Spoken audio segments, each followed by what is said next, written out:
Athari za mvua kubwa iliyoshuhudiwa sehemu nyingi za Nairobi usiku wa kuamkia leo zimesababisha baadhi ya wakazi kuhama makao yao. Katika mtaa wa Tena, eneo la Umoja, baadhi ya nyumba zilijaa maji taka baada ya mabomba kukatika kutokana na mvua hiyo. Na kama anavyotuarifu Emily Chebet, wakazi sasa wanataka kaunti ya Nairobi na halmashauri ya mazingira ya NEMA kuwajibika.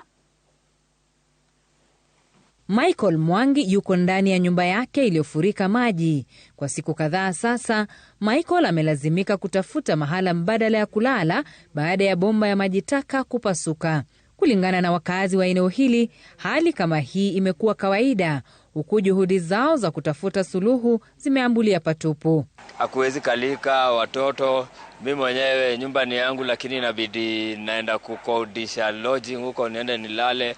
Of which complain kwa the necessary authority, watu wanafaa washughulikie, lakini bado hawajakuja. It's been 3 weeks. The main trunk line ya hii siwa iko nyuma ya hizi nyumba.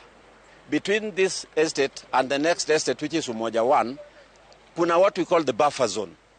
This buffer zone runs all the way kutoka hapa mpaka huko Jeska. Lakini hii buffer zone ilikulwa na mabwenyenye, wale watu wako na njaa ya mashamba. Hii buffer zone ilikulwa yote. Biashara ya kuchoma viti na vitanda nyuma ya nyumba hizi, ambayo halmashauri ya mazingira NEMA imetoa ilani waondoke, imelaumiwa. Kulingana na wakazi, maafisa kutoka NEMA na serikali ya kaunti imewapa ilani ya kuondoka kwao tangu mwaka jana. Maswali yakiibuka kuhusu ni kwa nini hawajaondolewa.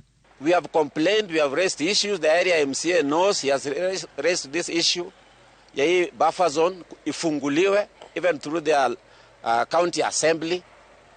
We just don't know what is happening. We feel like these institutions are not working. Shida hii sewage imekuwa persistent for long.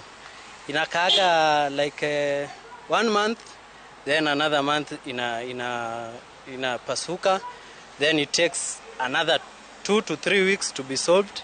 Wakazi hao sasa wanahofia mkurupuko wa magonjwa, haswa wakati ambapo watoto wako nyumbani kwa likizo ndogo.